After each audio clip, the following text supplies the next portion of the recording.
Side going down into turn one there as we watch the field sift through the corner. There's P.J. Jones and Davy Jones. Darrell Waltrip, one truck off. That is Mike Skinner right off at the first corner. Skinner gets it refired and in gear, and he'll rejoin. Everyone gets by, so see it at safety crew still attending to Kerry Teague from Concord, North Carolina. Teague's 51 spun off the course. We're looking out of Rick Corelli's race truck. We're going to see just what happened here to Kerry Teague. He's on the inside going into this corner.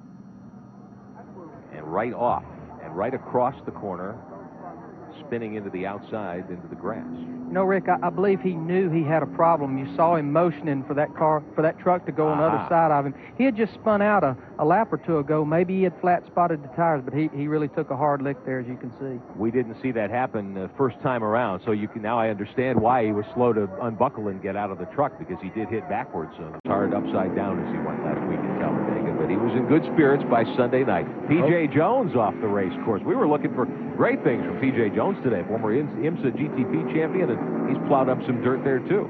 He went out and made a lap under caution, came back on pit road, and we're going to show you just exactly what happened as they worked down toward turn 9 and 10. Davy Jones already in trouble at that point. Walker Evans had spun Jones' car. It looked like the fire had started back there. Looks like something maybe had developed. He may have an engine terminal problem there. There you see Walker Evans getting in the tire barrier there and doing a lot of damage right there. Those tires can save you, but they can do a lot of damage too. Favorite spot for Walker Evans, off the road. Didn't have any knobby tires to help him though. Evans, if you don't follow off-road racing, many-time champion of the SCORE off-road series, not referring to his lack of ability on a road course by any means, just familiar with driving through the dirt.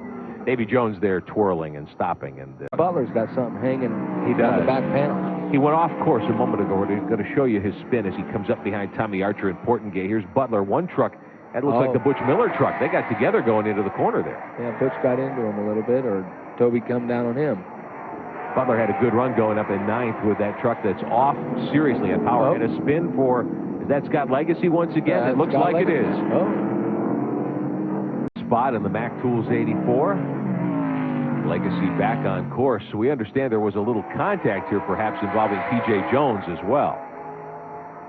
P.J. right behind Legacy there as they come out of that right-hand corner. He was really lucky that another truck didn't get into him right there. It was right in the middle of a pretty good-sized pack.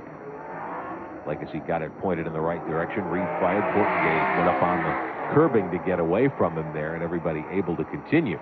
You know, one thing, Terry Labonte had run at Phoenix in that 5 truck earlier this year, although that is a brand new vehicle. And trouble on the race course for the Channel Lock 38. That's the Ford of Sammy Swindell, the former World of Outlaws champion. And it looks as though it's going to bring out a caution. They're doing full course cautions as a standard procedure here today. Kenny Schrader, 52. This is Corelli. We're on board with the Total Petroleum truck. He is 7, and he spins. And we were on board with him. There you get a nice view of what it's like to take one of these backwards. Hornaday gets it back in, or rather, I'm sorry, Corelli gets it back in gear, refired and up onto the race course, but he loses several spots.